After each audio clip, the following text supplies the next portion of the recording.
बिस्मिल्लाहिर्रहमानिर्रहीम। अस्सलाम वालेकुम। डार्स किचन में क्विक एंड इजी डिज़र्ट की रेसिपी शेयर कर रही हूँ। बहुत ही आसान रेसिपी है और बहुत मज़े का डिज़र्ट बनता है। इस तरीके से आप डिज़र्ट बनाएंगे तो आपके गेस्ट भी बहुत इंजॉय करेंगे और आपकी फैमिली और आपके बच्चे भी इसको बहुत इंजॉय करेंगे।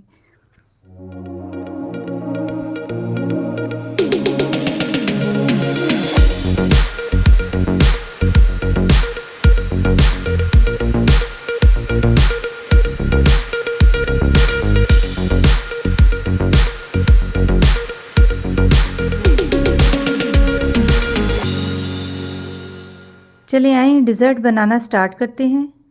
फ्लेम ऑन की है, इसमें पैन रखा है, 1 कप पानी डाल देंगे। पानी को बॉयल आ जाएगा तो किसी भी ब्रांड की आप जेली ले सकते हैं। तो बनाना फ्लेवर की जेली इसमें डाल दी है। पूरा पैकेट जेली का इस्तेमाल करूंगी और इसको अच्छी तरह मिक्स कर लूंगी। 30 से 40 सेकंड तक मिक्स करना है। तो इस तरह डालने के बाद इसको रख दूंगी थोड़ी देर के लिए ताकि स्टीम निकल जाए। जब इसके अंदर से स्टीम निकल जाएगी तो इसको फ्रिज में रख देंगे। आधा घंटा इसको फ्रिज में रख देंगे। दूसरा पैकेट है स्ट्रॉबेरी फ्लेवर का। तो बॉइलिंग वाटर में पूरा पैकेट स्ट्रॉबेरी फ्लेवर का डालने के बाद इसको मिक्स कर लेंगे 30 से 40 सेकंड तक। लम्स नहीं रहने चाहिए। तो इसको भी इसी तरह किसी खुले बर्तन में डालने के बाद जब स्टीम निकल जाएगी तो इसको फ्रिज में रख देंगे आधे घंटे के लिए। 1 लीटर दूध का इस्तेमाल कर रही हूँ। फुल क्रीम मिल्क है। अगर बॉयल दूध है तो आप उसको गर्म कर लें। इसको मैं बॉयल करूंगी। फिर इसके अंदर 7 टेबलस्पून चीनी शामिल कर रही हूँ। चीनी कम और ज़्यादा आप कर सकते हैं। चीनी को अच्छी तरह मिक्स कर लूँगी। मिक्स करने के बाद आधा कप दूध लिया है जो रूम टेम्परेचर का है। तो इसमें 4 टेबलस्पून मैंगो कस्टर्ड डाल दूंगी। भर के 4 टेबलस्पून डालने हैं। अच्छी तरह मिक्स कर लूँगी। अगर आपने लेवल चम्मच डालना है तो आपने 5 टेबलस्पून डालना है, क्योंकि रेसिपी की रिक्वायरमेंट है कि कस्टर्ड थोड़ा थिक होना चाहिए। तो ऐसा ऐसा करके इसमें कस्टर्ड डाल देंगे और लगातार चम्मच भी चलाते रहेंगे। फ्लेम को एडजस्ट करती रही थी मैं और इसको गाढ़ा करूंगी। चम्मच लगातार चलाते रहना है। बहुत थिक होना चाहिए। उसका आपको तभी अंदाज़ा होगा जब साइड्स पे बबल्स बनना शुरू हो जाएंगे। जब बबल्स बनना शुरू हो जाएं तो कस्टर्ड थिक होना शुरू हो जाता है। 6 से 7 मिनट लगे थे थिक होने में। फिर इसको एक बाउल में डाल दिया था। स्टीम निकल गई तो फ्रिज में 1 घंटे के लिए रख दिया था ताकि ठंडा हो जाए। अब इसको एक बाउल में डाल दूंगी। ये फ्रूट कॉकटेल है, इसका इस्तेमाल कर रही हूँ। अगर आप फ्रेश फ्रूट यूज़ करना चाहते हैं तो फ्रेश फ्रूट भी यूज़ कर सकते हैं। जेली भी बड़ी अच्छी जम चुकी है। तो इस तरह क्यूब्स की शक्ल में इसको काट लेंगे।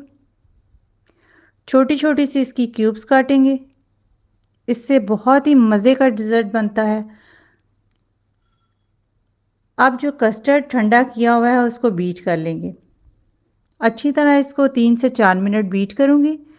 और अब इसमें विपी विप की क्रीम 1 कप शामिल कर रही हूँ। क्रीम जो है इसमें फ्लेवर भी है और मीठा भी है।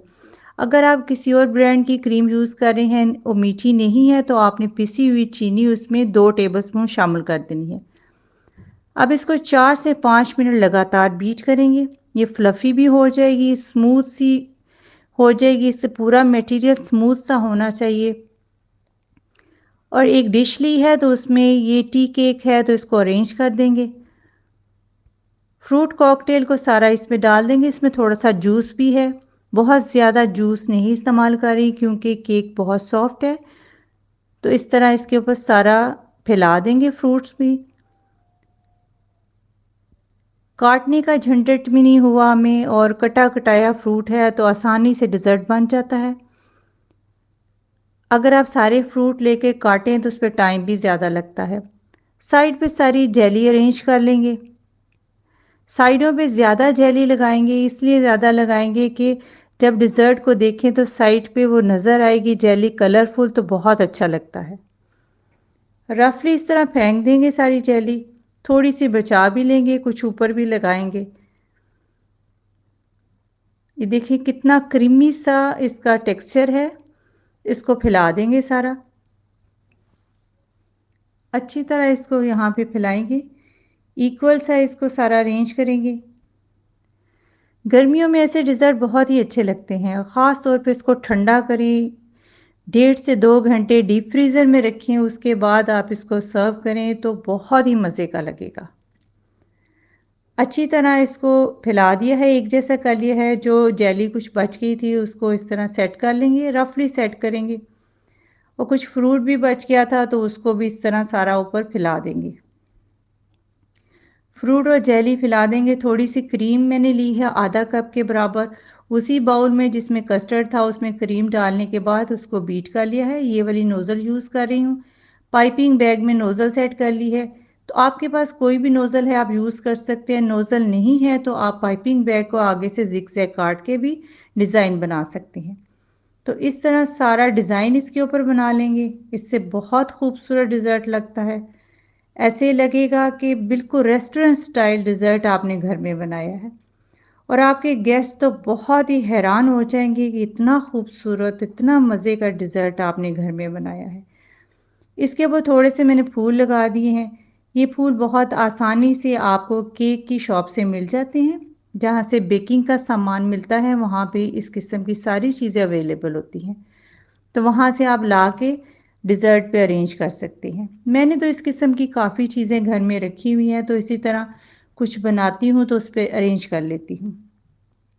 देखने में भी बहुत खूबसूरत लग रहा है, साइडों से भी बहुत प्यारा लग रहा है, ऊपर से भी बहुत अच्छा लग रहा है और टेस्ट इसका बहुत अच्छा है। इसको मैंने 2 घंटे के लिए फ्रीज़र में रखा था, उसके बाद इसको सर्व किया था। सब ने, मेरे गेस्ट आए हुए थे, उन्होंने इसको बहुत एंजॉय किया और बच्चों ने भी इसको बहुत एंजॉय किया। काफ़ी ज़्यादा डिज़र्ट बन जाता है और टेस्ट इसका बहुत अच्छा है। आप इसको बनाएं और डार्स किचन को सब्सक्राइब, वीडियो को लाइक और फ्रेंड्स से शेयर करना मत भूलिएगा। अपना बहुत सारा ख्याल रखें, अपनी दुआओं में याद रखें। अब इजाज़त दें। अल्लाह हाफिज़।